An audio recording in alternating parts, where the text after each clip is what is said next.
So now let's see how we can utilize the diffuse effect inside of HitFilm. So over here you can see that I have a clip right here, and in order to apply the diffuse effect you need to go under effects right here.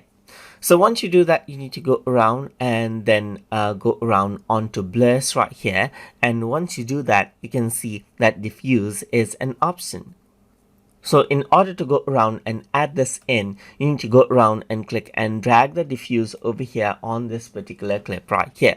And once you do that, you can see that you got the radius right here, which goes around and diffuses out the clip, as you can see right here. And you can change around the opacity of the diffuse as well, as you can see. So it adds in a blurred layer on top of it, and then changes you can change around the opacity of it right here.